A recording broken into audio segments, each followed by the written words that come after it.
નમસ્કાર દર્શક મિત્રો, દિલોક સત્તા શોમાં આપનું સ્વાગત છે. કોંગ્રેસના સાંસદ અને લોકસભામાં વિરોધ પક્ષના નેતા રાહુલ ગાંધી અનેકવાર ચૂંટણીમાં વોટર લિસ્ટ વેરિફિકેશનમાં અનિયમિતતાઓને લઈને આક્ષેપો કરતા રહે છે અને આની સાથે જ ચૂંટણી પંચ તેમજ ભાજપની મિલીભગત હોવાના પણ અનેકવાર આરોપ લગાવતા રહે છે. ત્યારે ફરી એકવાર લોકસભામાં વિપક્ષના નેતા રાહુલ ગાંધીએ મતદાર યાદીમાં ભારે ગડબડ હોવાનો દાવો કર્યો છે અને આના કારણે ચૂંટણી પંચ તેમજ ભાજપની પણ આ મુદ્દે પ્રતિક્રિયાઓ સામે આવી છે. એક પ્રેસ કોન્ફરન્સ યોજીને રાહુલ ગાંધીએ ચૂંટણી પંચ તેમજ ભાજપની સામે અનેક ગંભીર આરોપો લગાવ્યા છે, જેના વિશે જો આપણે વિગતવાર વાત કરીએ તો કોંગ્રેસના વરિષ્ઠ નેતા અને લોકસભામાં વિરોધ પક્ષના નેતા રાહુલ ગાંધીએ ગુરુવારે એટલે કે ગઈકાલે એક પ્રેસ કોન્ફરન્સ કરીને ચૂંટણી પંચ પર ગંભીર આરોપ લગાવ્યા હતા, જેમાં તેમણે એવો દાવો કર્યો કે લોકસભા ચૂંટણી, મહારાષ્ટ્ર અને હરિયાણાની વિધાનસભાની ચૂંટણીમાં મતદાર યાદીમાં મોટા પાયે ગોટાળો કરવામાં આવ્યો હતો. તેમણે કહ્યું કે મશીન રીડેબલ વોટર લિસ્ટ ન આપવી એ વાતનો પુરાવો છે કે ચૂંટણી પંચે મહારાષ્ટ્રમાં ચૂંટણીમાં ચોરી માટે ભાજપ સાથે મિલીભગત કરી હતી. મહારાષ્ટ્રમાં અમે જાહેરમાં ચૂંટણી પંચને જણાવ્યું હતું કે 5 મહિનામાં જેટલા પણ નવા મતદારો જોડાવામાં આવ્યા છે તેઓ છેલ્લા 5 વર્ષમાં જોડાવામાં આવેલા જે મતદારો છે તેના કરતાં પણ વધારે હતા, જેનાથી શંકા પેદા થાય છે કે આ નવા મતદારોની સંખ્યા તો મહારાષ્ટ્રની વસ્તીથી પણ વધારે થઈ ગઈ છે, જે વાત ખૂબ જ આશ્ચર્યજનક હતી. પરંતુ એના પછી 5 વર્ષ પછી અચાનક મતદાન ટકાવારીમાં મોટો ઉછાળ આવ્યો. વિધાનસભાની ચૂંટણીમાં અમારું ગઠબંધન પૂર્ણ રીતે સાફ થઈ ગયું, જ્યારે કેટલાક મહિના પહેલા યોજાયેલી લોકસભાની ચૂંટણીમાં આ જ ગઠબંધન જીતી ગયું હતું. આ બધું જ શંકાસ્પદ વાત હતી. મહારાષ્ટ્રમાં રાજ્ય સ્તર પર આપણે જોયું કે લોકસભા અને વિધાનસભા ચૂંટણીની વચ્ચે 1 કરોડ નવા મતદારો જોડાયા હતા.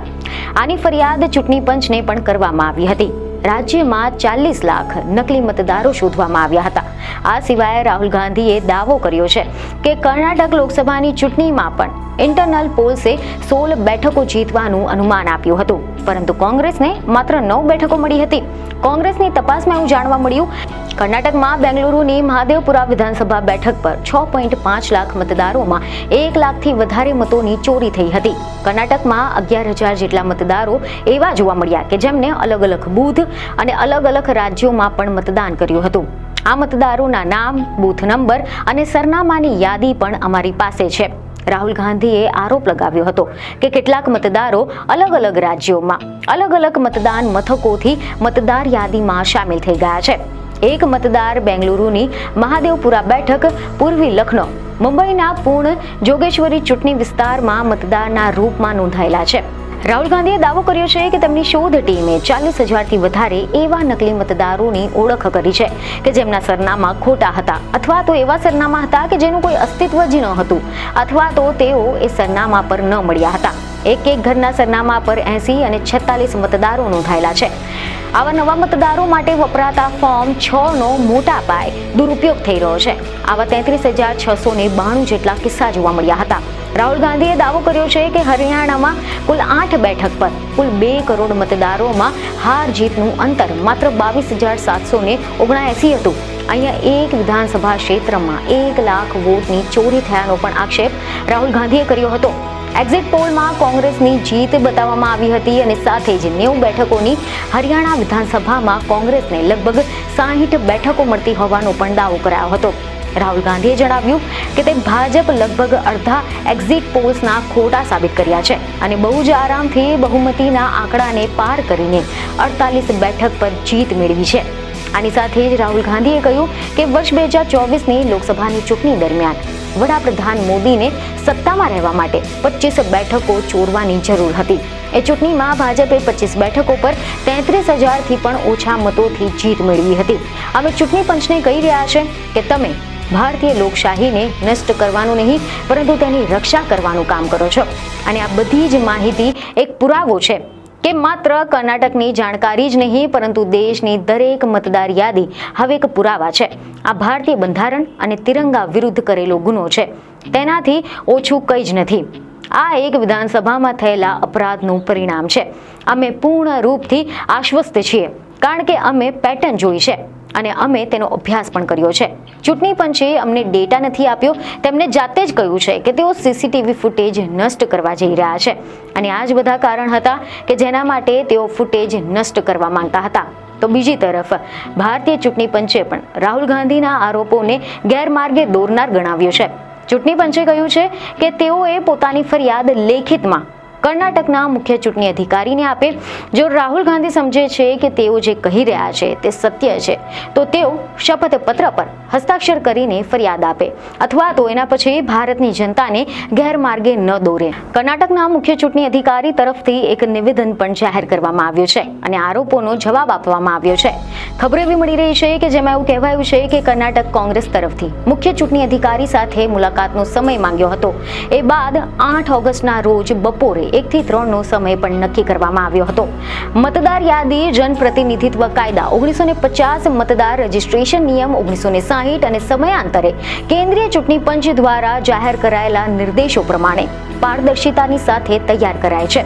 નવેમ્બર 2024 અને જાન્યુઆરી 2025માં કોંગ્રેસને મતદાર યાદી ઉપલબ્ધ કરાઈ હતી.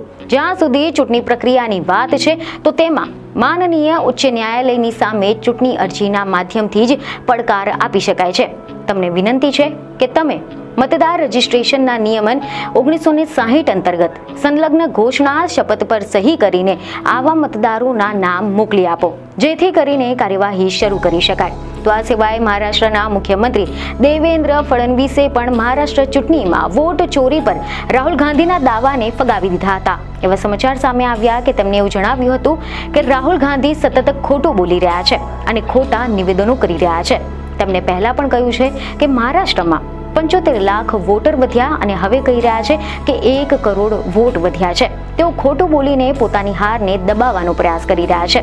તેમને ખ્યાલ છે કે તેમની પાર્ટી અસ્તિત્વ ગુમાવી ચૂકી છે. હું આનો વિરોધ કરું છું. જનતા આગામી ચૂંટણીમાં તેમને પાઠ ભણાવશે.